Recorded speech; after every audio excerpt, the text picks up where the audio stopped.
Buenas noches, hermanos. Por favor, en su identificación pongan su nombre y a qué apostolado pertenecen, por favor.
Buenas noches a todos. ¿Nos escuchan? Estamos aquí ya listos para el ciclo de conferencia, Política y Doctrina Social de la Iglesia, con la conferencia que nos dictará el día de hoy, Monseñor Gustavo Rodríguez Peña. Bien. Muchas gracias. Agradecer la presencia del Padre Germán Mauricio Cortés Asensio, vicario parroquial de San Juan de la Palabra. Él les va a acompañar en esta sesión para presentar la conferencia que nos reúne el día de hoy. Quiero aprovechar pues, para darle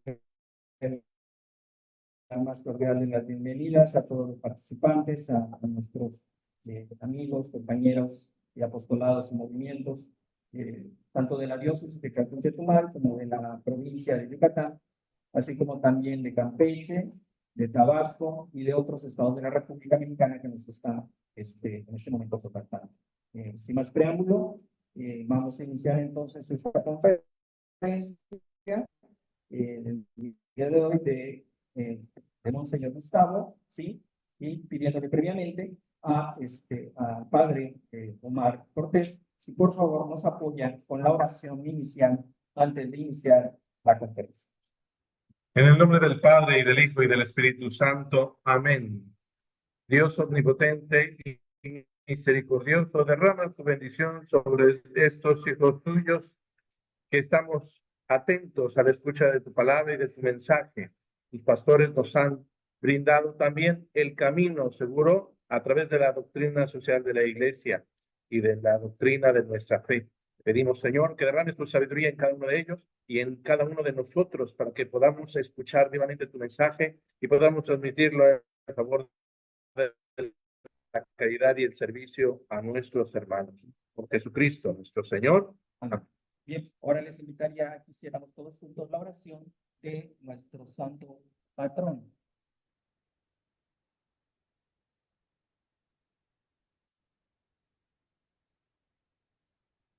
Beato Anacleto, patrono de los laicos mexicanos, ruega por nosotros para que, como tú, nos comportemos a vivir, enseñar, defender y difundir la fe en Dios y el amor a la Iglesia. Y con los medios y talentos que tengamos, luchemos por la paz y la justicia, para que en nuestra patria querida podamos vivir todos como hermanos, bajo el paternal amparo de María. Amén.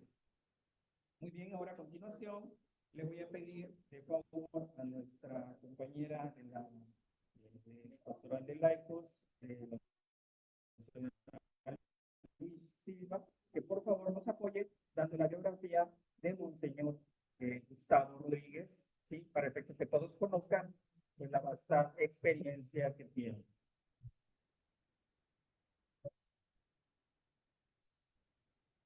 Monseñor Gustavo Rodríguez Peña nació en Monterrey, Nuevo León, el 7 de marzo de 1900 y fue ordenado sacerdote en la Basílica de la Purísima Concepción el 15 de agosto de 1980. Entre 1980 y 1986 desempeñó diversas funciones como formador y maestro en el Seminario de Monterrey. Estudió licenciatura en Doctrina y Ética Social en la Iglesia en la Universidad Gregoriana en Italia, de 1986 a 1989. A su regreso de sus estudios en Roma, de 1989 a 1995, fue nombrado director del Secretariado de Evangelización y Catequesis y director de la Escuela Bíblica. El 27 de junio del 2001, su Santidad Juan Pablo II lo designa obispo auxiliar de la Arquidiócesis de Monterrey, siendo consagrado el 14 de agosto en ese mismo año en la Basílica de Nuestra Señora de Guadalupe en Monterrey. Fue vocal de la Comisión Episcopal de Pastoral Social Cáritas del 2001 al 2006, para luego ser elegido presidente de la misma en el periodo 2006 al 2009 y fue reelegido en el periodo 2009 al 2012. Fue suplente representante de la provincia eclesiástica de Monterrey ante el Consejo de la Presidencia para el trienio 2006-2009, nombrado por su santidad Benedicto XVI, obispo de Nuevo Laredo, el 8 de octubre del 2008, tomando posesión del cargo el 18 de noviembre del mismo año. En el mes de junio del 2011 es elegido como miembro del Departamento de Justicia y Solidaridad de la Conferencia del Episcopado Latinoamericano. En el cuatrienio 2011-2015 fue miembro del Departamento de Justicia y Solidaridad del Congreso Episcopal Latinoamericano, la CELAM, y el 14 de mayo de ese mismo año fue presidente del mismo departamento. El 1 de junio de 2015 fue nombrado por el Papa Francisco arzobispo de la Arquidiócesis de Yucatán, tomando posesión de este nuevo cargo el 29 de julio del mismo año en la Catedral de San Ildefonso en Mérida, Yucatán. Ha sido presidente de la Red Eclesial Latinoamericana y Caribeña de Migración, Desplazamiento, Refugio y Trata de Personas del 2017 al 2023. En noviembre del 2021 es elegido vicepresidente de la Conferencia del Episcopado Mexicano para el trienio 2021-2024. Desde el 10 de mayo del 2023 es presidente de Cáritas en América Latina y el Caribe. Gracias, Luisi. Muchísimas gracias, Luisi, por tu apoyo y por darnos a conocer la vasta experiencia de Monseñor Gustavo Rodríguez. Sin más preámbulo, entonces, vamos a proceder a la conferencia denominada Dimensión Social de la Fe en Cristo, teniendo como ponente a Monseñor Gustavo Rodríguez Vega, arzobispo de Yucatán. Adelante.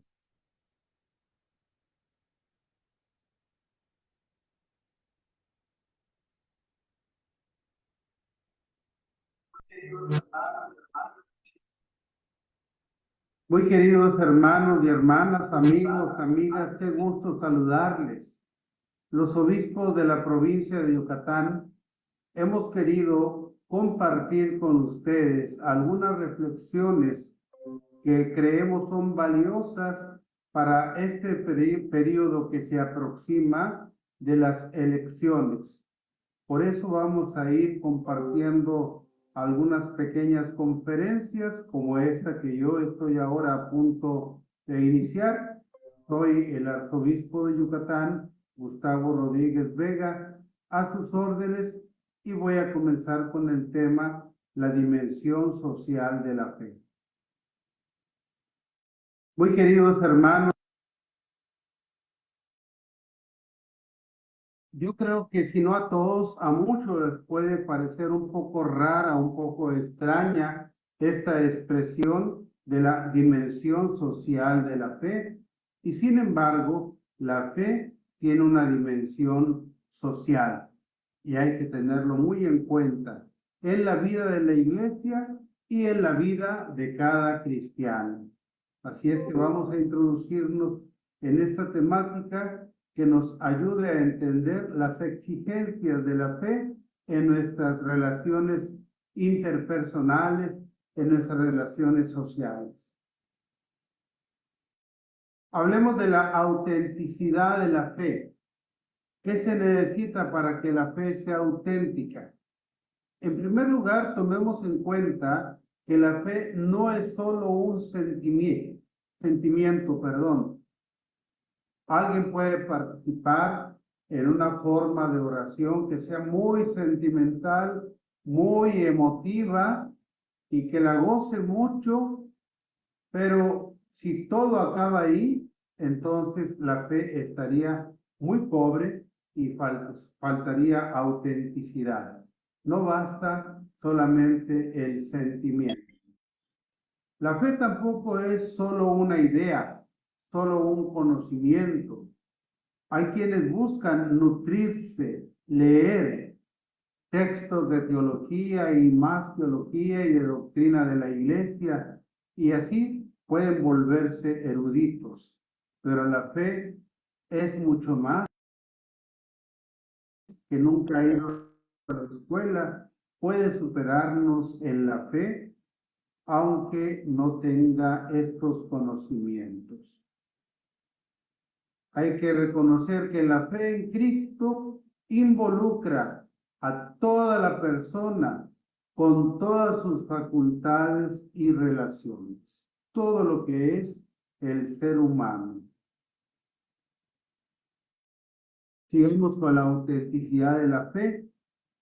La fe auténtica nos pone en relación con Dios, pero también con el prójimo, que no se debe descuidar. La dimensión vertical hacia Dios, la dimensión horizontal hacia el prójimo. Recordemos que cuando a Jesús le preguntaron cuál es el primer mandamiento de la ley, y él dijo el primero y el segundo, porque son inseparables. Dijo que el primero es el amor a Dios por sobre todas las cosas, y el segundo es amar al prójimo como a sí mismo. Nadie puede amar a Dios si no ama al prójimo.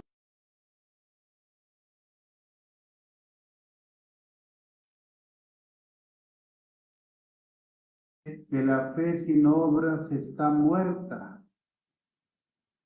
Dice, muéstrame tu fe sin obras, que yo por mis obras te mostraré mi fe.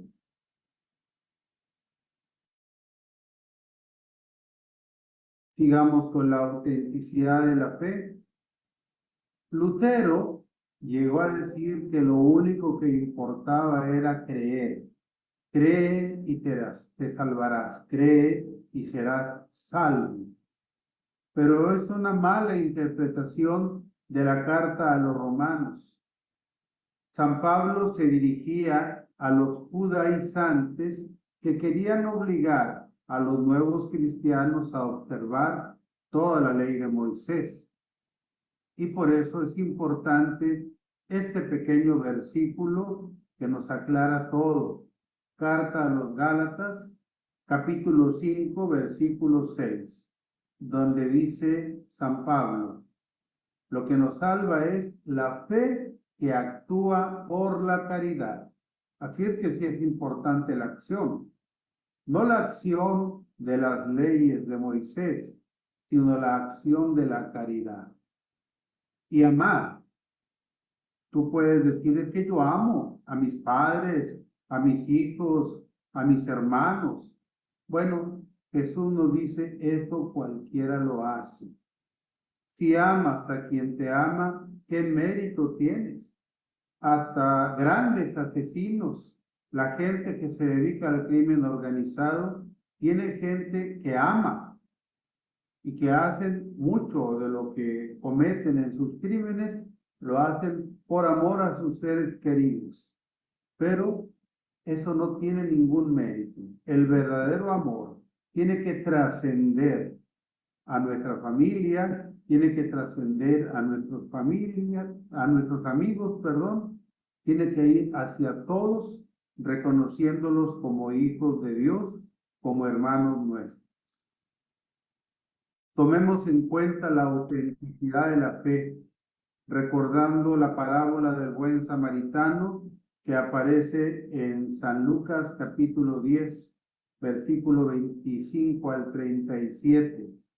Jesús pone esta parábola donde un hombre herido a muerte, asaltado por unos ladrones que lo dejaron medio desnudo y medio muerto, pues no lo atiende nadie en el camino.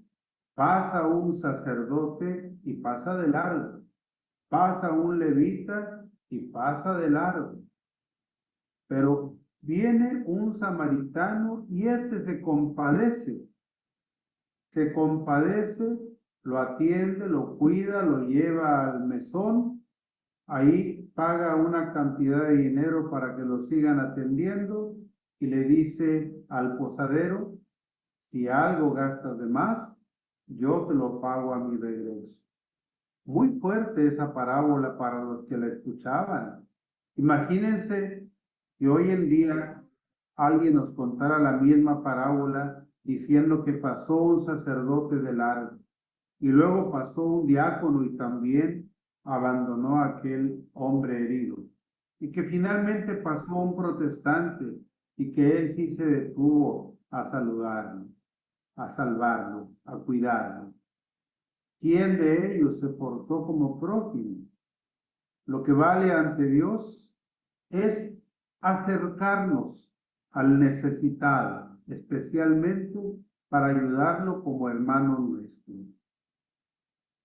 Eso se encuentra en San Lucas capítulo 10, versículos 5 al 25 al 37.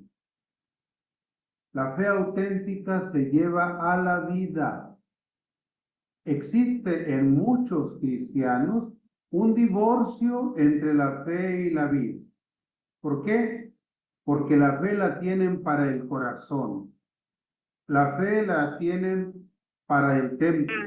Y en todo caso, la fe la tienen para su familia.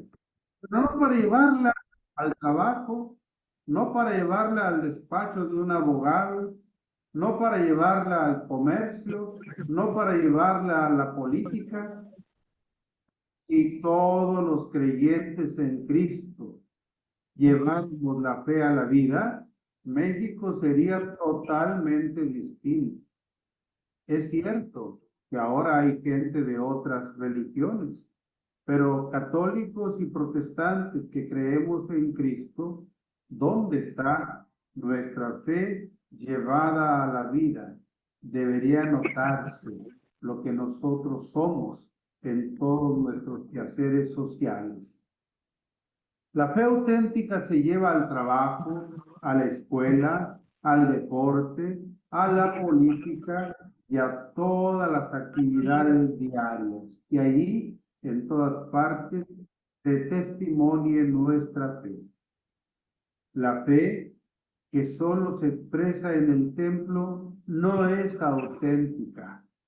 Si alguien se comporta como el mejor cristiano, asistiendo a misa, rezando el rosario, recibiendo los sacramentos, pero fuera del templo no ama a su prójimo, no colabora con los necesitados y con la sociedad, pues esa fe no es auténtica y hay en él divorcio entre la fe y la vida. Ahora bien, esta frase o este concepto extraño de la dimensión social de la fe, ¿desde cuándo se habla de esto? Bueno, sin usar esa expresión, pero desde el Antiguo Testamento. Siempre se ha hablado de la justicia y la caridad para que deben practicar todos los miembros del pueblo de Dios, desde el Antiguo Testamento. Número 1. Del respeto y amor a los migrantes. Imagínense, Deuteronomio 26, todos los judíos, todos los israelitas que llegaban al templo a ofrecer un sacrificio, tenían que decir antes, mi padre era un arameo errante. Así comenzaba la confesión de todos los israelitas, todos los miembros del pueblo de Dios, reconociendo que el pueblo de Dios en el Antiguo Testamento era migrante, como lo fue Abraham por vocación. Éxodo 22:20. No explotarás ni oprimirás al inmigrante. ¿Por qué? Porque inmigrantes fueron ustedes en Egipto. Tal vez en algunas Biblias se encuentre la palabra forastero, pero es lo mismo que migrante. Y así lo vemos en Mateo 25:35, cuando Jesús dice, porque anduve forastero y me recibiste. Cristo se identifica con el forastero, con el migrante, que tanta gente rechaza, desprecia, maltrata hoy en día. Nos sentimos invadidos por los migrantes y no les damos el lugar que les corresponde como seres humanos, como hijos de Dios. Número 2. Bien, vamos a hacer una pequeña pausa para que les damos la transmisión de la conferencia. Van a poder ustedes hacer los comentarios o preguntas relativas al tema. Les vamos a poner ahí ahorita una imagen en donde van a ver el WhatsApp al cual pueden hacer estos comentarios, ¿sí?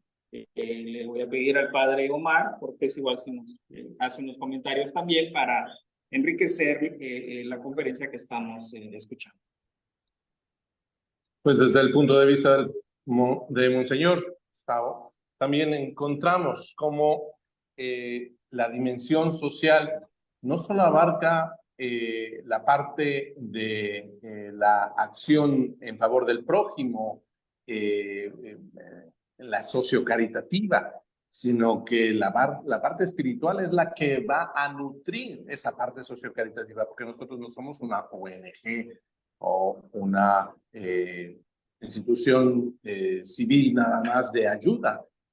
Es Cristo que viene en ayuda de su pueblo y todos nosotros estamos llamados también a vivir desde nuestra fe la dimensión social que va a transformar pues la realidad, especialmente para la construcción del reino de Dios.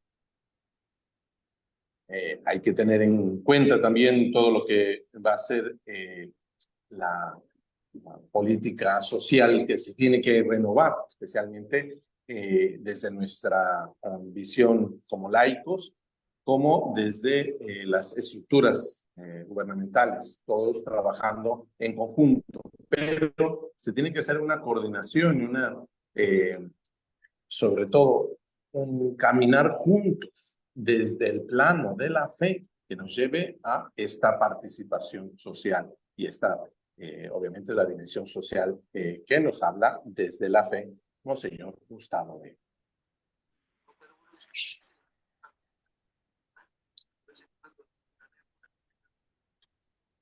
Tenemos unas serie de preguntas, también nos han dicho, por favor, que comenten, ¿verdad? Y nos hagan llegar sus preguntas. Nos dicen, a falta de pastoral sólida en nuestras localidades que nos esté dando un acompañamiento, por el contrario, han postergado este tipo de temáticas, por ejemplo, políticas sociales en contra del turismo sexual de menores en los cruceros, el colectivo de los laicos por la paz, la consagración de la isla por el número de votos, encuentro con Cristo para la conversión, casa cristocéntrica católica, pues las adicciones, la violencia y la delincuencia, casas de oración online, y que todo esto pues son temas sumamente importantes. Y se ve que es triste y crítico que nosotros conocemos que el Papa Francisco nos pide sinodalidad entre los laicos y la santidad personal. Por tanto, ¿cómo podrían darnos el acompañamiento a todos estos programas que estamos planteando laicos organizadamente desde meses y años? Pues ciertamente se necesita encauzarlos todos dentro de un programa pastoral. No se puede ir de una pastoral social por la libre sin tener en cuenta el pastoral, el programa de pastoral de una diócesis, ¿no? El proyecto que se tiene desde la realidad en conjunto. Entonces sería importante que todas estas iniciativas se planteen ya organizadamente desde una propuesta hasta la estructura y se hagan llegar precisamente a la Vicaría de Pastoral primero, a través de la Comisión de Pastoral Social. Es importante integrarlas, no los vamos a rechazar, pero tampoco podemos incentivar algo que podría estar chocando quizás con el plan o proyecto pastoral diocesano. ¿Cuáles son las prioridades especialmente para nuestra diócesis? Perfecto. Vamos entonces a pedirles si pueden ver en la pantalla, ¿sí? Los números al cual pueden pedir comentarios, hacer sugerencias respecto de la conferencia del día de hoy. ¿Sí? El número al cual ustedes pueden hacer sus comentarios es el 993-322-8951. Procederíamos entonces a continuar con la conferencia, pidiéndoles encarecidamente que por favor, si tienen algún comentario, pues nos lo hagan saber. Muchas gracias. Continuamos entonces.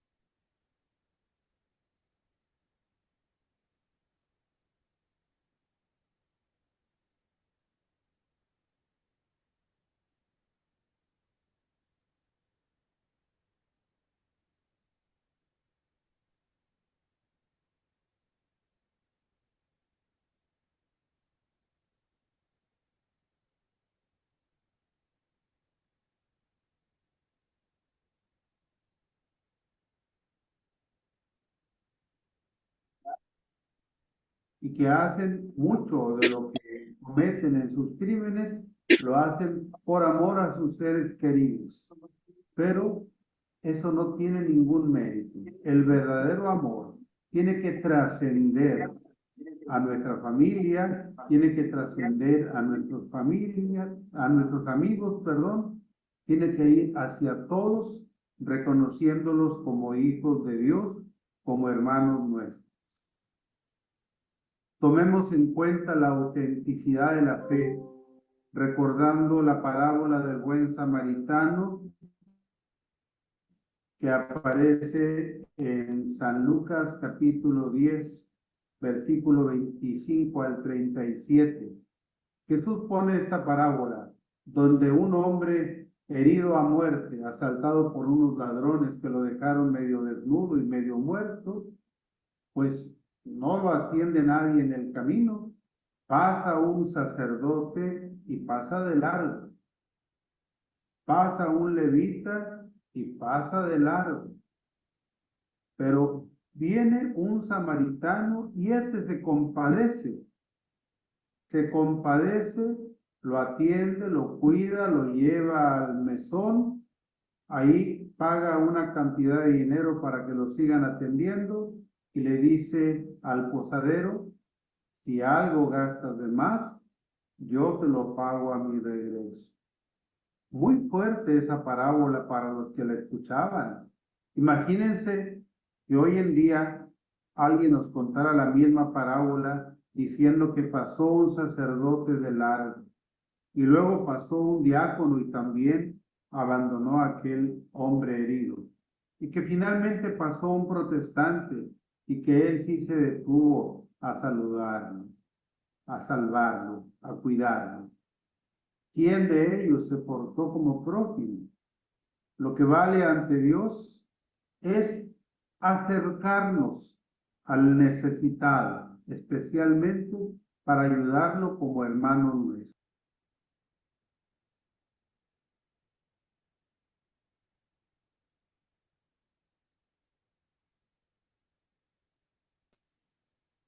Existe en muchos cristianos un divorcio entre la fe y la vida. ¿Por qué? Porque la fe la tienen para el corazón. La fe la tienen para el templo y en todo caso la fe la tienen para su familia, pero no para llevarla al trabajo, no para llevarla al despacho de un abogado, no para llevarla al comercio, no para llevarla a la política. Si todos los creyentes en Cristo lleváramos la fe a la vida, México sería totalmente distinto. Es cierto que ahora hay gente de otras religiones, pero católicos y protestantes que creemos en Cristo, ¿dónde está nuestra fe llevada a la vida? Debería notarse lo que nosotros somos en todos nuestros quehaceres sociales. La fe auténtica se lleva al trabajo, a la escuela, al deporte, a la política y a todas las actividades diarias. Y allí, en todas partes, se testimonie nuestra fe. La fe que solo se expresa en el templo no es auténtica. Si alguien se comporta como el mejor cristiano, asistiendo a misa, rezando el rosario, recibiendo los sacramentos, pero fuera del templo no ama a su prójimo, no colabora con los necesitados y con la sociedad, pues esa fe no es auténtica y hay en él divorcio entre la fe y la vida. Ahora bien, esta frase o este concepto extraño de la dimensión social de la fe, ¿desde cuándo se habla de esto? Bueno, sin usar esa expresión, pero desde el Antiguo Testamento. Siempre se ha hablado de la justicia y la caridad para que deben practicar todos los miembros del pueblo de Dios, desde el Antiguo Testamento. Número 1, del respeto y amor a los migrantes. Imagínense, Deuteronomio 26:5.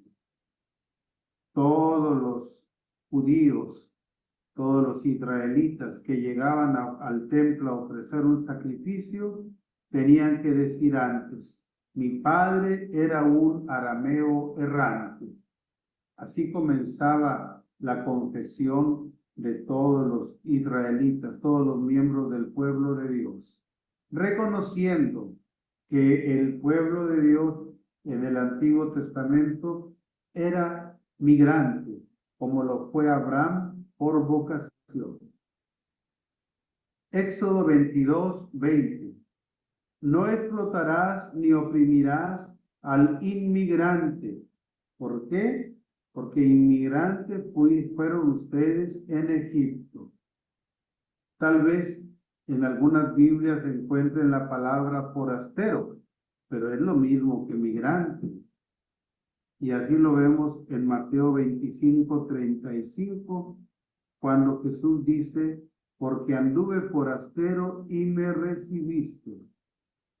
Cristo se identifica con el forastero, con el migrante, que tanta gente rechaza, desprecia, maltrata hoy en día.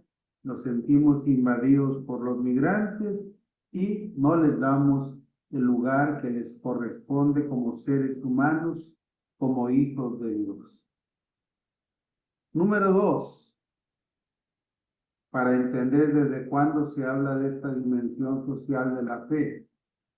El miércoles de ceniza, que por cierto ahora va a caer muy temprano, el 14 de febrero, a ver cómo le hacemos todos los que quieren celebrar a su esposa, a su novia, a sus amigos en el Día del Amor y la Amistad. ¿Cómo le van a hacer? Porque es miércoles de ceniza y toca ayuno y abstinencia y claro, pasar a recibir ceniza.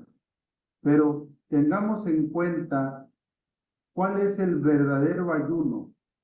Y para esto, ese día vamos a escuchar esa lectura del profeta Isaías, capítulo 53, versículos de 6 al 12. Del ayuno dice: más bien el ayuno que yo quiero es que desaten las ataduras de la impiedad, que se suelten las cargas de la opresión, que se ponga en libertad a los oprimidos y que se rompa todo yugo. Ayunar es que compartas tu pan con quien tiene hambre, que recibas en tu casa a los pobres vagabundos, que cubras al que veas desnudo y que no le des la espalda a tu hermano. Si actúas así, entonces tu luz brillará como el alba y muy pronto tus heridas sanarán. La justicia será tu vanguardia y la gloria del Señor será tu retaguardia. Entonces clamarás y el Señor te responderá. Lo invocarás y Él te dirá: aquí estoy. Si quitas de en medio de ti el yugo, el dedo amenazador y el lenguaje hueco, si compartes tu pan con el hambriento y satisfaces el hambre de los afligidos, entonces tu luz brillará entre las tinieblas y la oscuridad que te rodea será como el mediodía. Miles de gentes van al templo el miércoles de ceniza. Muchas veces es gente que no se para en la iglesia más que ese día. A veces van gente hasta no creyentes o gente de otras iglesias. Para nadie es salvador el signo del ayuno si no va acompañado de obras de justicia y de caridad. Pero que nadie diga: no, yo en lugar de ir a la ceniza voy a hacer obras de justicia y caridad. Hay que hacer las dos cosas, que el signo de la ceniza realmente pues signifique lo que estamos nosotros recibiendo.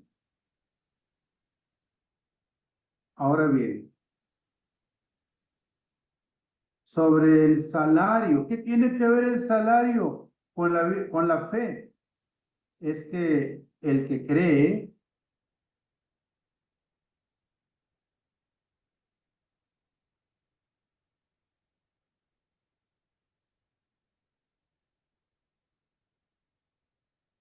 hay que llevar la fe. La fe que no toca los bolsillos, la palabra de Dios. En estos dos pasajes particularmente, Deuteronomio 24, 14, 15. No explotarás al jornalero pobre y necesitado, ya sea uno de tus hermanos, ya sea uno de los migrantes que vive en tu tierra, en tus poblados. Cada día, antes de que caiga el sol, le dará su salario, porque es pobre y es su sustento. Así no clamará contra ti ante Dios, y no cometerás falta. Fíjense que se cometen muchas injusticias contra los migrantes, tanto en México como en los Estados Unidos, porque dicen, al cabo es migrante, no tiene forma de reclamarme. Así es que, pues, se les hace trabajar de más o se les paga de menos y, pues, no tienen más que clamar a Dios.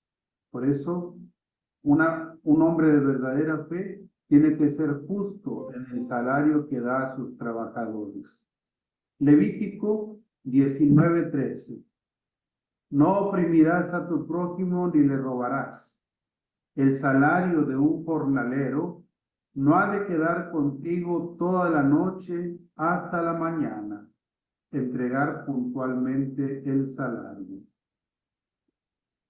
Y bien, vamos a pasar a este punto número 4 que habla del comercio justo, la verdadera religiosidad. El profeta Amós, capítulo 8, versículos 4 al 6. Escuchen esto ustedes que pisotean a los indigentes y quieren desaparecer a los pobres de la tierra. Ustedes que dicen, ¿cuándo pasará la fiesta de la luna nueva para poder vender el cereal? ¿Y cuándo terminará el sábado para dar salida al ganado? Para achicar la medida y aumentar el precio, para adulterar balanzas con fraude, para vender hasta los desechos del trigo, para comprar a los pobres por dinero y al indigente por un par de sandalias. Alguien que actúe así con sus trabajadores, pues celebra las fiestas, sobre todo el día del Señor cada domingo, pero no está realmente actuando para agradar al Señor, sino para agradar a sí mismo. Número 5. Dios se pone al lado de los pobres. Dice el Salmo 72. Porque librará al indigente que suplica y al humilde a quien nadie ayuda. Tendrá compasión del pobre y del indigente y salvará a los miserables. Los rescatará de la opresión y de la violencia, y su sangre será preciosa a sus ojos. Alguien podría pensar al escuchar esas palabras que se trata de alguien de ideología comunista. Y nada, es la palabra de Dios. Lucas 1, 51 al 53. Desplegó la fuerza de su brazo y deshizo los planes de los orgullosos. Derribó a los poderosos de sus tronos y elevó a los humildes. A los hambrientos los llenó de bienes y a los ricos los despidió con las manos vacías.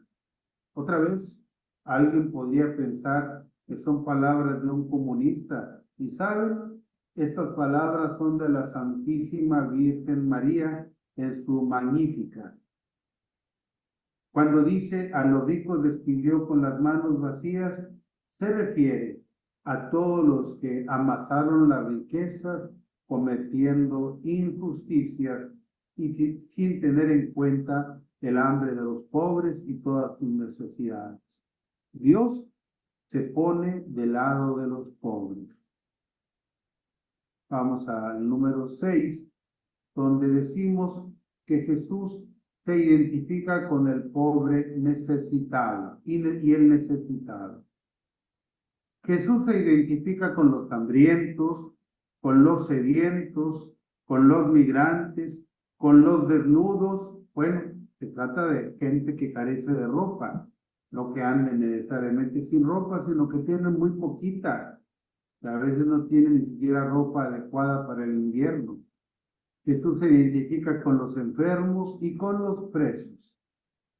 Mateo capítulo 25, del 31 al 46. Ahí Jesús habla del juicio final. Cuando venga el Hijo del Hombre rodeado de sus ángeles, va a separar a los corderos a su derecha y a los cabritos a su izquierda. Y a los corderos les va a decir: vengan benditos de mi Padre. ¿Por qué? Porque tuve hambre y me dieron de comer, sed y me dieron de beber, fui migrante y me recibieron, estaba desnudo y me dieron con qué vestirme, estuve enfermo y me fueron a visitar, estuve en la cárcel y me fueron a ver. Vengan benditos de mi Padre.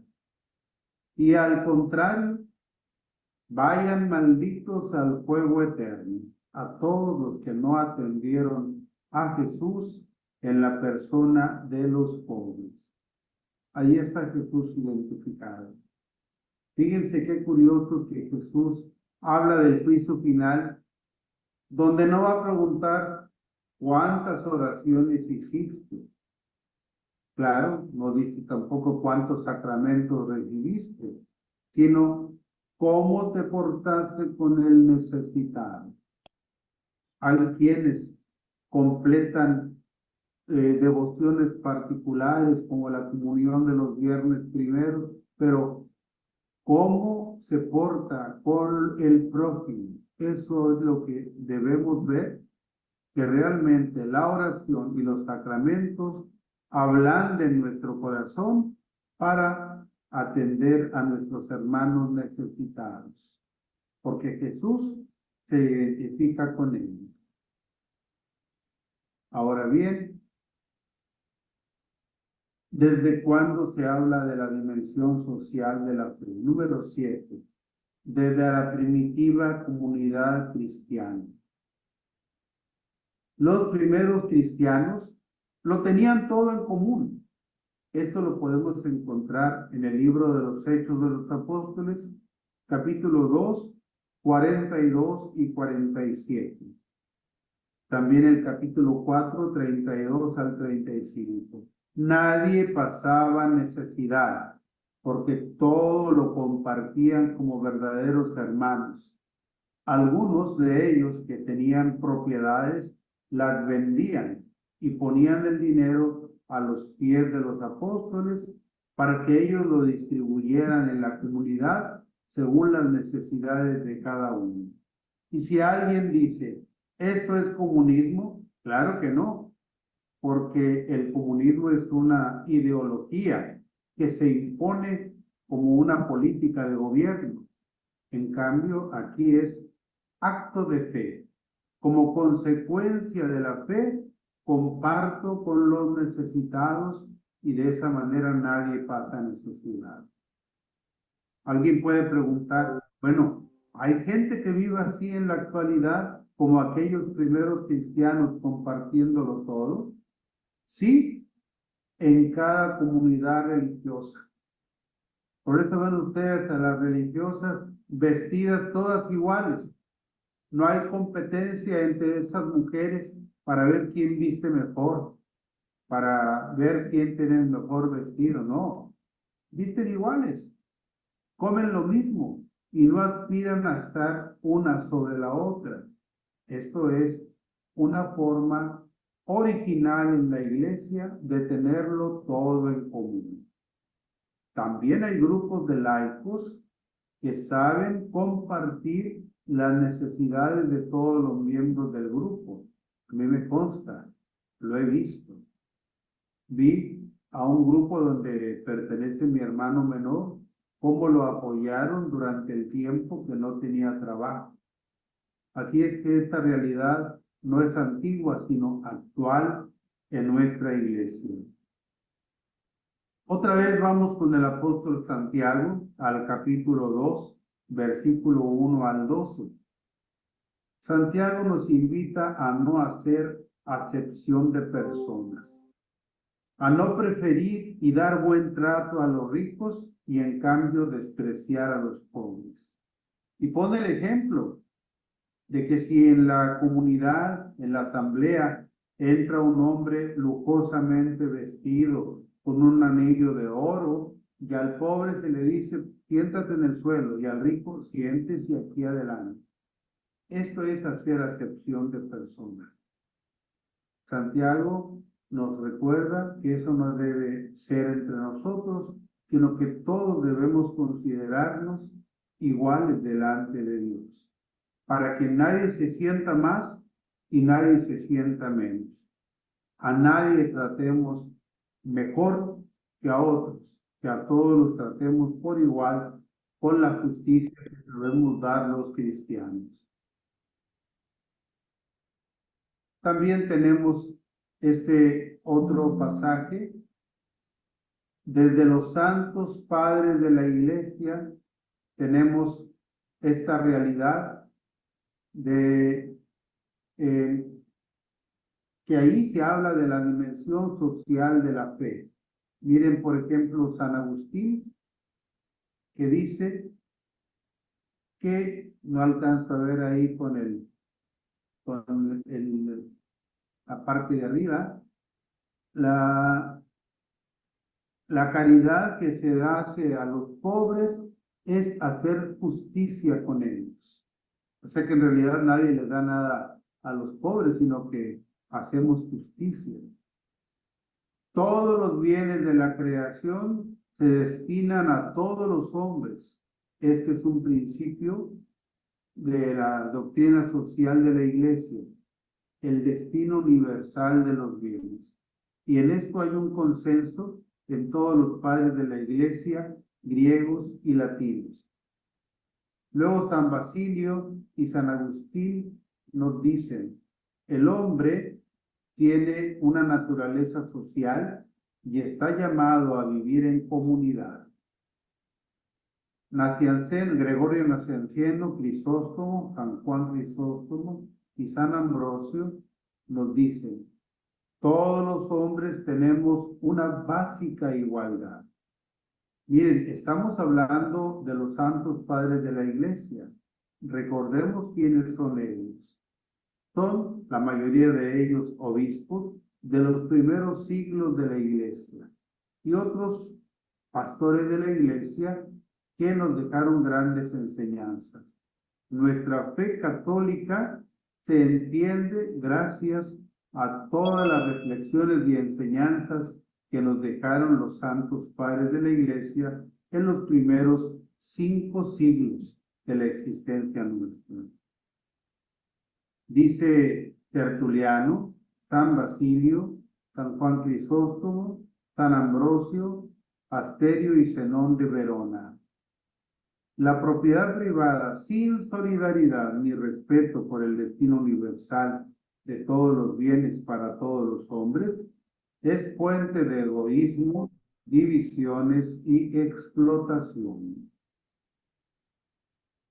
Dice San Basilio también, la comunicación de bienes es una exigencia de justicia para cumplir con el destino de los bienes creados. Si no se remedia el hambre, se es homicida. Fuerte esta expresión. Si yo no remedio el hambre de un hermano necesitado, soy un homicida. San Ambrosio nos decía también, dar limosna a los pobres es devolverles lo suyo. Bueno, todo esto es muy valioso desde los santos padres de la iglesia. Por otra parte, también desde los santos de la iglesia, pues tenemos el gran testimonio de ellos que han amado a los pobres, que los han servido, que los han atendido, ¿verdad? Y algunos como San Francisco de Asís se fueron a vivir en medio de ellos. Muchos han abandonado sus posesiones, como San Antonio Abad. Ha habido reyes que se preocupaban por los pobres, como San Luis, rey de Francia. No hay santo posible que no esté al pendiente de los pobres, de los necesitados, de su entorno, y que haya enseñado de otra manera a sus seguidores más que con la atención a Cristo en la persona de los pobres. San Camilo de Lelis, que se ocupaba de los enfermos, los atendía y aunque estuviera muy sucio y todo llagado, los bañaba, los curaba. Y dicen que en alguna ocasión, estando con un enfermo, él veía a Cristo y empezó a pedirle perdón por sus pecados. Tanto así, estaba convencido de que el pobre es sacramento de Cristo. Sin embargo, el concepto de la dimensión social de la fe es reciente. Esta expresión es muy reciente relativamente y comienza un poco desde el siglo XIX. ¿Qué pasó en el siglo XIX? Con la Revolución Francesa de finales del siglo XVIII se da libertad y revolución política, científica y comercial. Viene para el siglo XIX la revolución industrial y esto trae grandes fábricas. Estos fabriles atraen a mucha gente a trabajar en esas fábricas, abandonando el campo. Esto sigue sucediendo, pero viene desde entonces del siglo XIX, poco a poco. Ahora bien, en muchas fábricas trabajaban hombres, mujeres, niños y ancianos en jornadas hasta de 14 horas o más, sin día de descanso, sin ninguna prestación, sin vacaciones, con salarios muy bajos y con falta de higiene física y moral. Por lo tanto, era una forma de esclavitud. Esto era un capitalismo verdaderamente salvaje. Con tal de enriquecer a unos cuantos, se esclavizaba a hombres, mujeres, niños y ancianos en esas jornadas tan extremas de trabajo. Hubo una respuesta a aquello que estaba sucediendo, una respuesta ideológica contra el capitalismo, pero también una respuesta de buscando el encuentro, buscando la reconciliación. La respuesta ideológica fue el marxismo-leninismo, el cual generó el movimiento comunista que fomentaba el odio contra los patrones y la lucha obrero-patronal, que continuó muy fuerte en muchos lugares hasta mediados del siglo XX. Aquí mismo, en México, vimos algunas huelgas que se abatieron a base de violencia. Bien, pero esa es la respuesta ideológica y que se convirtió en un movimiento violento que fomentaba el odio contra los patrones. Es la lucha obrero-patronal. Pero la respuesta de la Iglesia es iluminar con el Evangelio esta nueva realidad. Vino de parte de sacerdotes, obispos y laicos, los cuales, con sus escritos y sus predicaciones, llamaban a la justicia y a la hermandad entre patrones y obreros. Uno de los laicos que se distinguieron por defender a los obreros fue un empresario Fíjense bien, un patrón. León Harmel, siendo empresario, él era de Francia, siendo empresario, defendió a los obreros y llevó a un grupo de obreros ante el Papa León XIII para pedirle que se pronunciara con su enseñanza sobre este asunto. Querían escuchar al Papa hablando, instruyendo sobre el tema laboral, sobre temas económicos. Pues bien, el Papa respondió precisamente con una encíclica por primera vez de orden social, de orden económico. El 13 de mayo de 1891 publicó la encíclica Rerum Novarum. Así es el título de todas las encíclicas en latín. Significa de las cosas nuevas. Con la que se inició la doctrina social de la Iglesia. Es la puerta de entrada de la actual doctrina social de la Iglesia, dando orientaciones sobre el mundo del trabajo. El Papa defendió a los obreros diciendo, por ejemplo, que el domingo debían descansar para cumplir con sus deberes cristianos, porque no descansaban ni un solo día a la semana. Y que el trabajador debía ganar lo suficiente para que se quedaran en la casa los niños, su mujer y los ancianos. Un salario suficiente para toda la familia. Y bueno, pues habló de esas buenas relaciones que debe haber entre ambos. Pero cuando hay un conflicto muy fuerte, el Papa dijo, sería justificable una huelga. De lo contrario, no. Tiene que ser algo verdaderamente indispensable cuando se agotan todas las posibilidades. Fue muy valioso. Es más, el Papa fue muy criticado, sobre todo por empresarios, porque ellos decían, ¿qué tiene que meterse el Papa en temas de economía, en temas de las empresas? Eso, él debe dedicarse a hablar de Dios, no de estas cosas. Todavía hay gente que piensa así. Qué tristeza. La fe debe aterrizarse en las realidades humanas para que esa fe pues sea auténtica y que sea valiosa a los ojos de Dios. Ahora bien, ¿qué es la doctrina social de la Iglesia? La doctrina social de la Iglesia es un conjunto de orientaciones doctrinales y criterios de acción fundamentados en la doctrina de Cristo.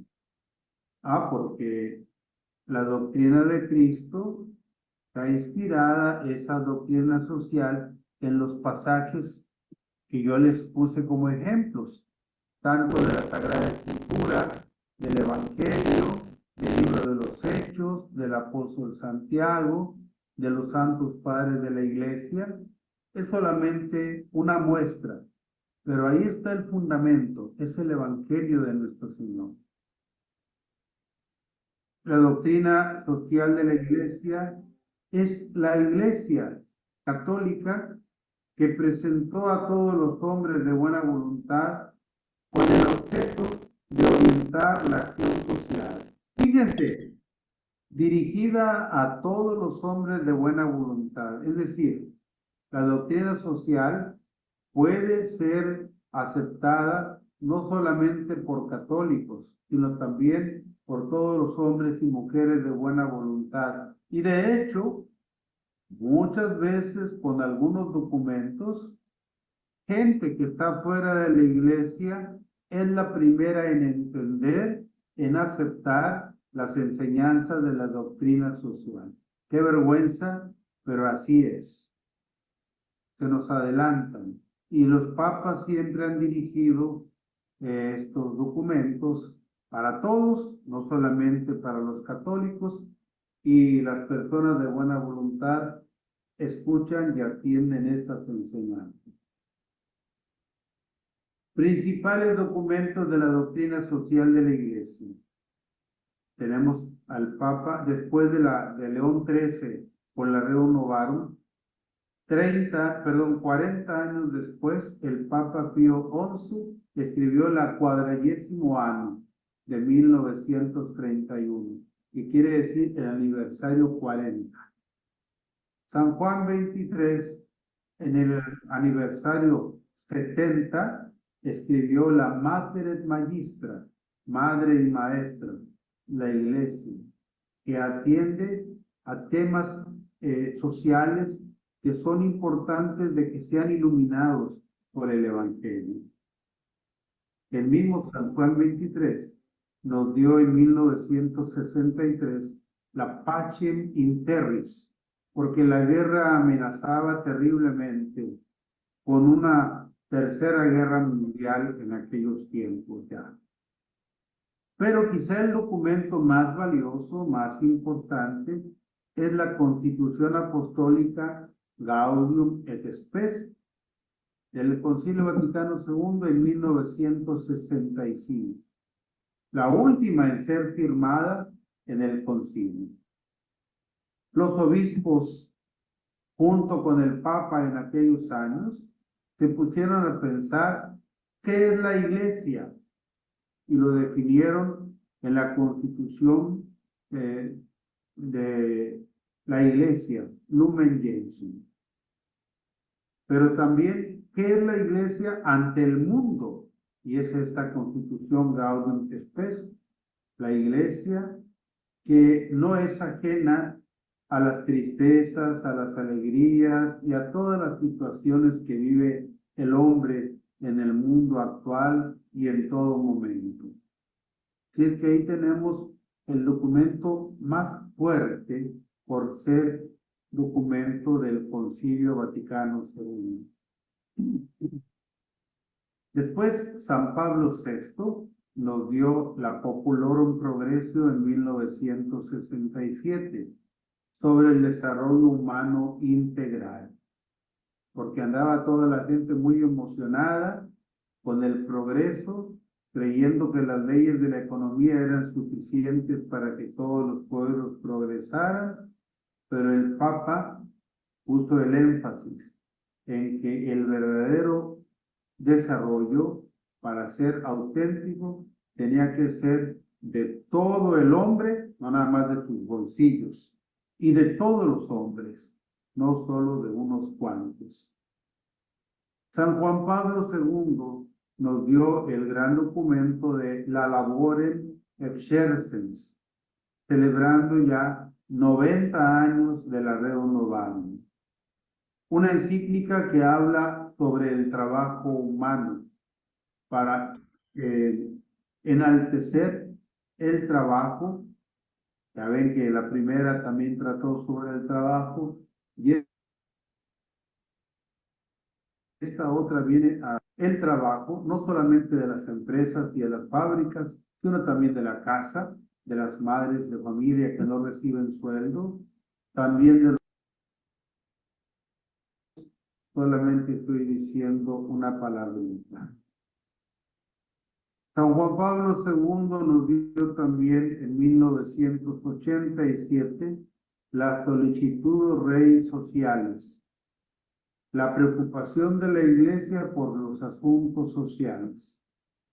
¿Por qué? Porque el mundo estaba dividido en dos bloques, el bloque capitalista y el bloque comunista, enfrentados políticamente, pero también enfrentados en guerras por aquí y por ahí, repartirse el pastel de toda la humanidad.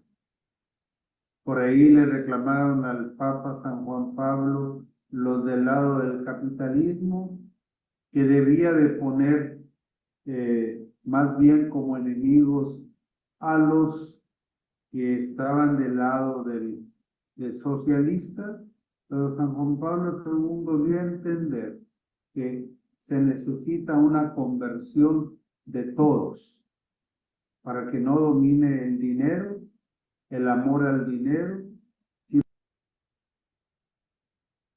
Otra vez San Juan Pablo II nos da la Centésimos Annus en 1991 al cumplirse 100 años de la Rerum Novarum. El Papa Francisco nos dio una encíclica extraordinaria. Este documento del Papa, la Laudato Si, del año 2015, donde habla por primera vez y en forma única en ese documento sobre la ecología integral, no solamente a las plantas y a los animales y a la tierra, al agua, al aire, sino también al ser humano. Este documento fue ampliamente comentado e influyó en ambientes académicos y científicos. Lamentablemente, hay muchos, incluso sacerdotes, que todavía no han leído la Laudato Si. Urge que la Iglesia tome esta orientación del Papa Francisco y que nos pongamos al servicio del cuidado de la casa común, cada vez más maltratada. Y nos dio también la Fratelli Tutti en el 2020 para que aprendamos todos a vivir como hermanos. Bien, pues, no solamente los papas han hablado de la dimensión social de la fe, sino que también los obispos del episcopado latinoamericano, del CELAM, han enseñado cosas muy valiosas en sus documentos que no son totalmente dedicados a la cuestión social, pero que no falta en ellos apartados importantes sobre el tema de la dimensión social de la fe. En 1968, los obispos de Latinoamérica reunidos en Medellín nos dieron ese documento de Medellín. En 1979 nos dieron el documento de Puebla.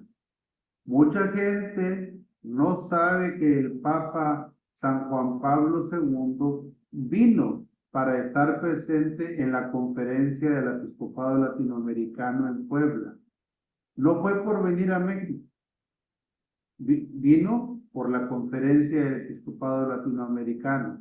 Claro, ya estando acá, hizo una buena visita al país que nos dejó a todos emocionados, impresionados y que dio un gran impulso a la evangelización. Pero él vino para participar en la conferencia de Puebla, que nos acercaba a la convicción de que los pobres deben ser los preferidos en la iglesia, la opción preferencial por los pobres. Algunos se molestan al escuchar esta expresión, que los pobres debemos ser opción por ellos, una opción fundamental, preferencial. No es para excluir a nadie, pero somos una familia, la iglesia es madre. Y vean ustedes cómo en cada familia las mamás se preocupan por el hijo más necesitado, por el que no tiene trabajo. Así también, no se trata de que el Papa, que los obispos, que los sacerdotes hagamos opción por los pobres, sino que todos, todo el pueblo de Dios, hagamos opción por los necesitados, por Cristo que vive en ellos. En el año 92 vino la conferencia de Santo Domingo con un documento. Y en el año 2007 tuvimos pues la conferencia de Aparecida en Brasil con un documento. El episcopado mexicano no se ha quedado atrás, ha tenido también varios documentos en materia social, como el que escribió en el año 2000 sobre Jesucristo en la vida de México. Pero luego en el año 2010 tuvimos otro muy importante, cuando ya azotaba a México la violencia del crimen organizado. Escribimos los obispos de México el documento que en Cristo nuestra paz, México tenga vida digna. 14 años después, este documento sigue siendo valioso para todos los mexicanos y para todas las personas de buena voluntad, porque nos hace falta, nos urge la paz en nuestra patria. Bien, pues,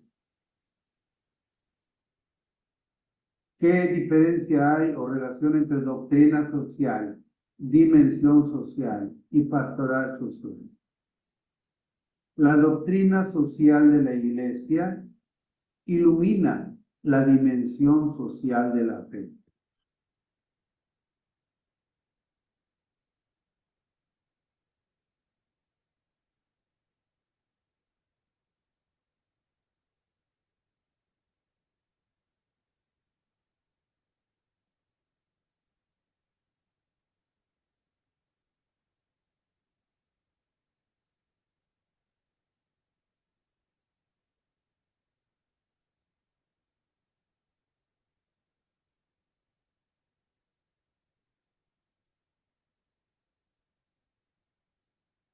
Que tenemos. Por otra parte, la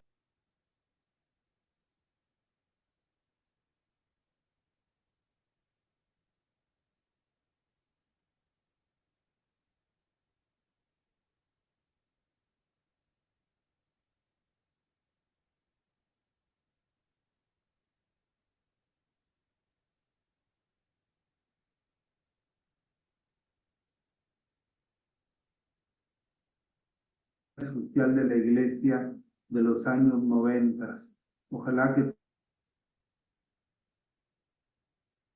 el Catecismo de la Iglesia y el compendio de la doctrina social de la Iglesia, donde encontramos todas las orientaciones necesarias para vivir nuestra fe, la dimensión social de nuestra fe.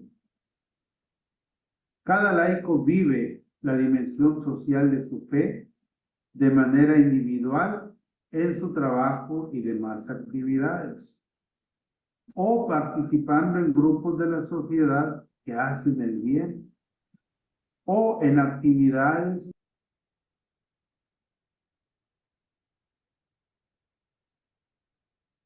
de la Iglesia, ejercer esta pastoral. Y los católicos que puedan y gusten se sumen a esta pastoral. Y los demás cumplen viviendo la dimensión social de su fe en sus trabajos y en todas sus actividades. Ahora bien, ¿qué relación o diferencia hay entre la dimensión social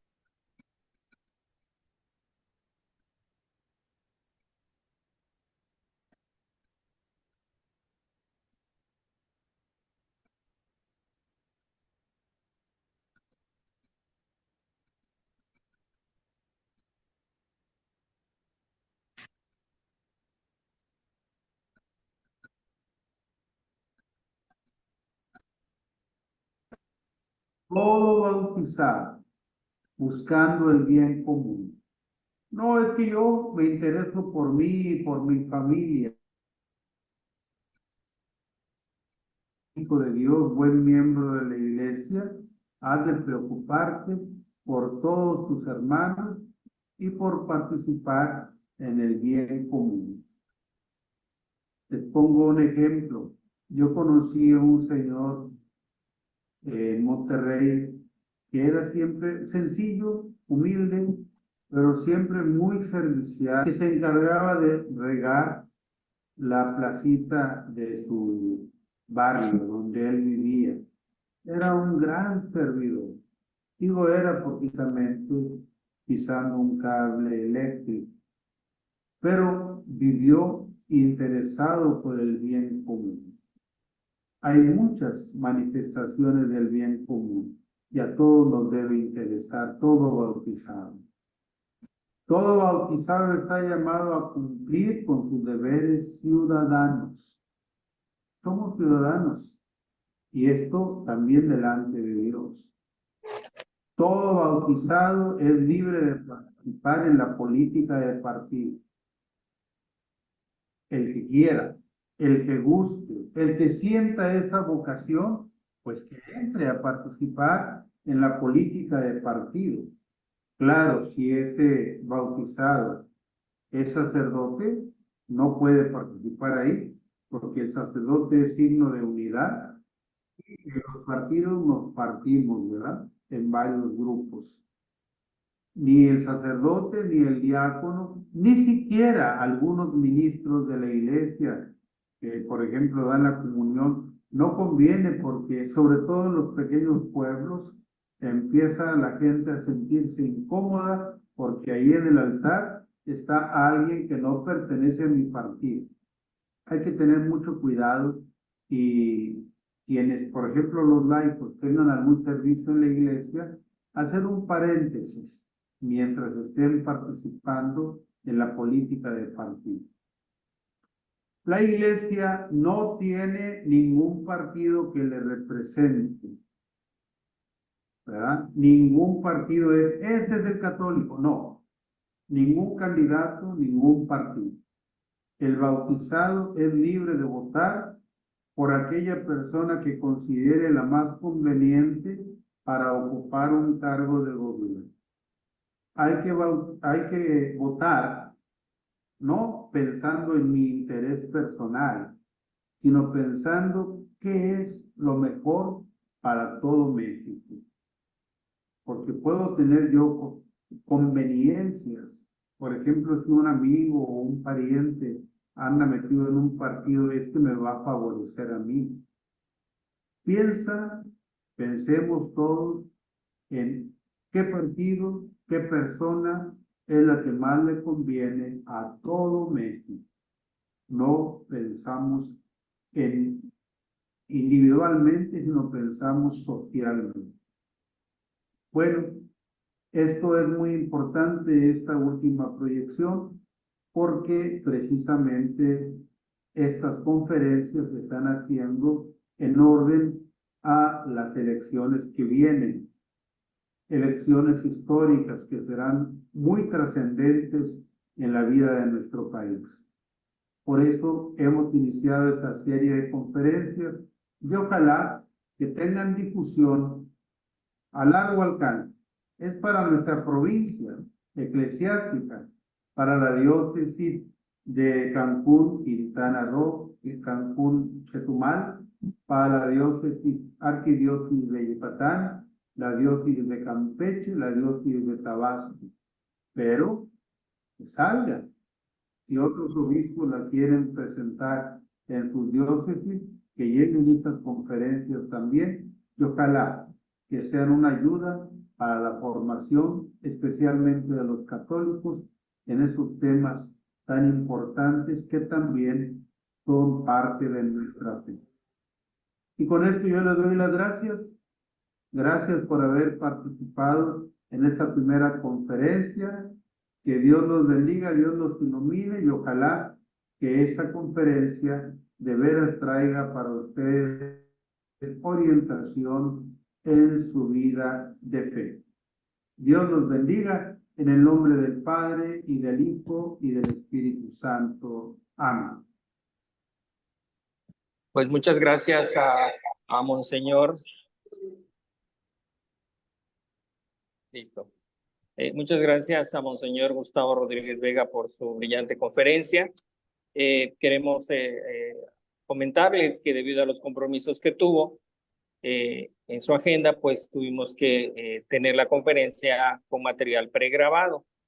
Sin embargo, aquí va a estar con nosotros el padre Omar Mauricio Cortés Asensio, quien en representación del obispo de Yucatán responderá a algunas preguntas y comentarios que hicieron los participantes. Sí, padre, adelante, por favor. En primer lugar, pedimos una disculpa por la deficiencia en el internet.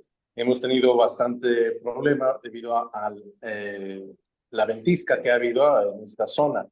Pero ya estamos adaptándonos con refrescar el sistema. Les agradecemos a todos su participación, especialmente en las preguntas que han hecho.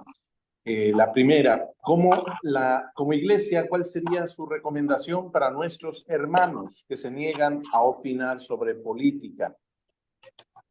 La iglesia siempre ha sido muy respetuosa de la opinión de cada una de las personas, de sus hijos.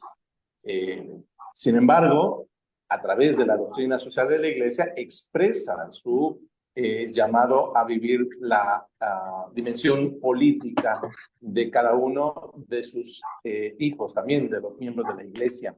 Por lo tanto, aunque nosotros no debemos ir unos en contra de opiniones políticas, sí tenemos que tener conciencia política primero. Y dos, formarnos críticamente para saber identificar con quién yo estoy a favor o estoy en contra y qué áreas también pueden ser aceptadas y cuáles no dentro de las propuestas muchas veces políticas y de partidos políticos o de personajes que hablan de política.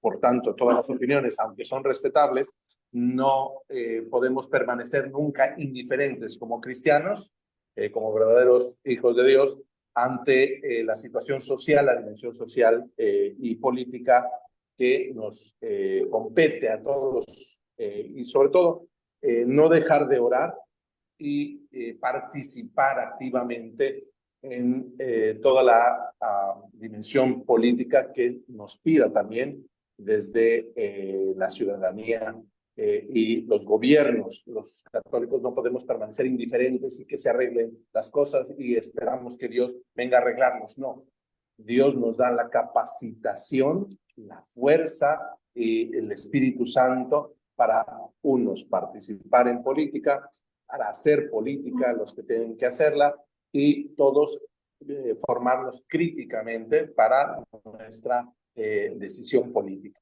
Bien. La segunda pregunta, ¿cómo hacer doctrina social desde nuestra casa? Esa es la pregunta. Yo diría, no se puede hacer doctrina social desde casa, porque la doctrina social es dada por la iglesia y por nuestros pastores. Los laicos y pastores, todos, tenemos una dimensión social de nuestra fe. Eso nos lo decía Monseñor Gustavo. La doctrina social ya es dada, así como la doctrina de fe de la iglesia, los dogmas, por ejemplo.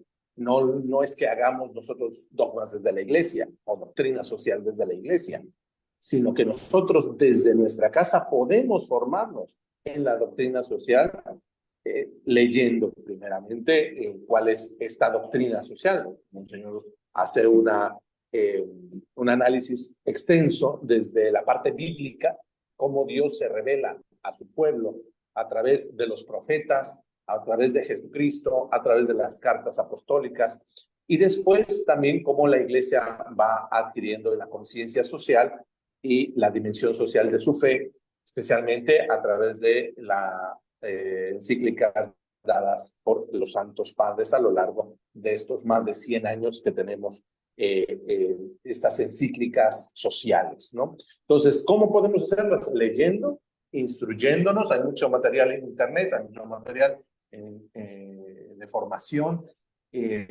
tomando diplomados incluso online o presenciales, pero sobre todo dándonos cuenta, como decía la parte bíblica, de las necesidades del prójimo, atender al prójimo y sus necesidades. Ese texto de Isaías, ¿no?, contundente, que decía, cuando tú ayunas, cuando tú pones tu atención al hambriento, al que tiene necesidad, al que pasa frío, al que está encarcelado. Todas las partes de la misericordia es la primera forma de hacer presente la doctrina social en nuestros hogares. No hacemos doctrina social, la hacemos presente a través de nuestra dimensión social y desde nuestra fe. La tercera pregunta dice, ¿qué opina de los candidatos que hablan mal de los valores universales y no respetan la vida? Nuestra opinión, por tanto, también como iglesia, siempre tiene que ser de respeto. Aunque no estemos de acuerdo, las opiniones son válidas, no las respeto, no las comparto. Nosotros compartimos que la vida es sagrada, es un don sagrado, y que los valores universales cristianos, dados desde Dios a través de la revelación de la Sagrada Escritura y en nuestro Señor Jesucristo y la Iglesia, podemos nosotros entender que estos valores universales y este respeto a la vida es inalienable, ¿no? No lo podemos cambiar por nada, no podemos ser indiferentes a quienes no lo respetan. Tenemos que hacer valer nuestra voz, pero no podemos ir señalando, criticando y denostando gente a diestra y siniestra. No. Nosotros hacer valer la voz de la Iglesia sin denostar a nadie. Tenemos que defender la vida, no estar haciendo políticas de campaña o ir en contra de unos partidos o personajes políticos. Una pregunta más. ¿Los laicos tendremos conciencia de vivir esa dimensión? Creo que la mayoría somos presa, ¿verdad?, de todo esto, de no vivir a veces la conciencia social. Bien. Todos estamos llamados a vivir esa conciencia social. No todos la viven. Estamos llamados, por el bautismo, todos estamos llamados a construir el reino de Dios. Todos estamos llamados a ser servidores de nuestros hermanos. No todo mundo lo hace. Eso es cierto. Ahora, esta es una vocación y un llamado de parte de Dios a que todos nosotros construyamos este reino de justicia, de paz, de orden, a través de estos mismos valores, estos mandamientos que Él nos ha propuesto, este camino de seguimiento de Jesucristo. Y no podemos ser indiferentes, por tanto, tampoco al ámbito sociopolítico, sociocaritativo, sociocultural.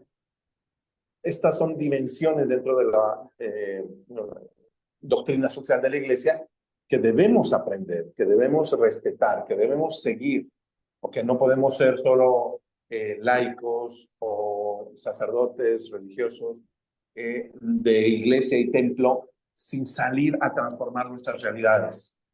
La misa lo que hace es eso, un envío. Mi ítem misa esto es el envío. ¿El envío a qué? A transformar la realidad universal con los valores de Cristo, con el mensaje cristiano, con la palabra de Dios. Si nosotros no ejercemos este mandato de Cristo y enseñar a todas las gentes lo que yo les he mandado, pues creo que no estamos cumpliendo nuestra labor primigenia, que es el de ser bautizado y por tanto ser otro Cristo en la tierra, constructores del reino de Dios. Comentan. La encíclica Rerum Novarum intentó humanizar el capitalismo salvaje. Los capitalistas, por tanto, se pudieron sentir afectados. Sí, la Rerum Novarum tuvo un impacto tremendo, especialmente en el ámbito capitalista y comercial, ¿no? Toda la revolución industrial, especialmente en su segunda etapa, tuvo a bien poner a la máquina por encima del hombre y por tanto desplazar la dignidad humana. Muchos tenían jornadas laborales altísimas, por tanto querían pagarles lo menos porque las máquinas ya podían hacer cosas que los seres humanos no podían, etc. Entonces ya se dejaba a un lado la ayuda social para el trabajador, se esclavizaba en muchos casos. Por lo tanto, surgieron los sindicatos que externaban la necesidad de que se viera por los derechos del trabajador, ¿no? Y los capitalistas lo que buscaban era la economía, especialmente fluctuante, muy a pesar de que el ser humano se desplazara en su dignidad.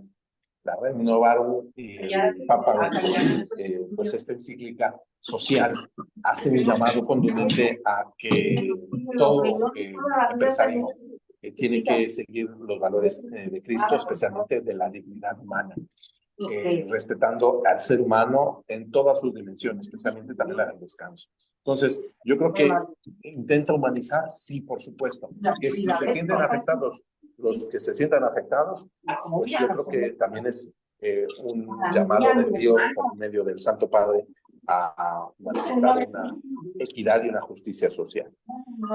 Por último, lista de asociaciones que trabajan con la Iglesia. Bueno, esta lista a nivel internacional, me parece que se tienen desde el Vaticano a nivel internacional, hay asociaciones internacionales, hay asociaciones nacionales y deben de estar en cada una de las conferencias episcopales, que son las que determinan quiénes son cristianamente comprometidas con los valores que nosotros profesamos y cuáles no. Y desde México, igual la conferencia episcopal me parece que debe de tener también un listado de asociaciones nacionales. Cada diócesis tendrá su lista de asociaciones. No podemos decir así una lista genérica, pero cada episcopado pues tiene que tener la responsabilidad de comprometerse con cada una de estas asociaciones que buscan siempre la ayuda y acción social o la promoción social de todo ser humano. Pues queremos agradecer al padre. Padre, ¿podría hablar? ¿Podría tomar la palabra? Padre. En esta conferencia. La verdad fue muy importante e interesante que ustedes nos Padre, ¿podría hablar? Lo que se platicó y sobre todo pues ampliara las dudas que se tenían conforme a las preguntas que se hicieron. Muchísimas gracias, Padre. ¿Podría hablar, Padre? Adicionalmente, me gustaría invitarles a la siguiente conferencia que va a ser el próximo lunes 19 de febrero. Y yo pediría que pongan en imagen la conferencia que se denomina Identidad como Mexicanos. Recordemos que la vamos a proyectar a partir de las 8 de la noche, tiempo de Cancún, y va a estar a cargo del maestro Carlos Camacho Alfaro, que es director de investigación del Instituto Mexicano de Estudios Políticos, AC. Él es de la Ciudad de México y desde ahí nos va a estar apoyando. Sí, adicionalmente quiero aprovechar, agradecer a los participantes, a la gente que se conectó el día de hoy. Tenemos ahí saludos de algunas personas de Ciudad Obregón, Sonora, de Ciudad Juárez, gente de algunas ciudades del estado de Yucatán, igual de ciudades del estado de Campeche, del estado de Tabasco, de Jalapa, Veracruz, ¿sí? Y obviamente gente aquí del estado de Quintana Roo, de la diócesis de Cancún, Chetumal. Muchísimas gracias por estar conectados y estar el día de hoy en esta interesante conferencia, ¿sí? Quiero pedirles ahora, por parte también del... estamos viendo en pantalla las próximas conferencias, ¿sí? que van a darse a partir de este mes de febrero, marzo, abril y el mes de mayo. Yo les pediría que estemos atentos para poder conectarse con un tiempo y poder participar, recordándoles que los ponentes es gente no solamente de iglesia, sino gente que conoce del área política, del área social del país. Nuevamente, entonces, reiterarles la invitación y pedirle ahora al padre Omar Cortés si nos apoya, por favor, para la oración final, que es la oración por las elecciones y posteriormente darnos su bendición final. Vamos a hacer juntos la oración. Oh Dios, que nos amaste hasta el extremo, al enviarnos a tu Hijo, nacido por obra del Espíritu Santo, de la Virgen María, quien en su maternal solicitud asumió en el Tepeyac nuestra faz y rasgos mestizos, y desde entonces es parte dulcísima de nuestra historia. Concédenos, por la poderosa intercesión de la Madre del verdadero Dios por quien se vive, la luz para elegir con prudencia y responsabilidad a nuestros gobernantes, para construir con ellos una patria cada vez más justa y solidaria. La dignidad, la paz y la alegría que provienen de tu admirable misericordia. Por Jesucristo, nuestro Señor. Amén. El Señor esté con ustedes. La bendición de Dios Todopoderoso, Padre, Hijo y Espíritu Santo, descienda sobre todos y les acompañe siempre. Amén. Amén. Muchísimas gracias, Padre. Que tengan muy buenas noches todos. Agradecimiento.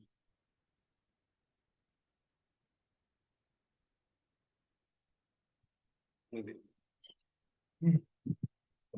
Vámonos. Listo. Bueno, órale. Ya se cortó.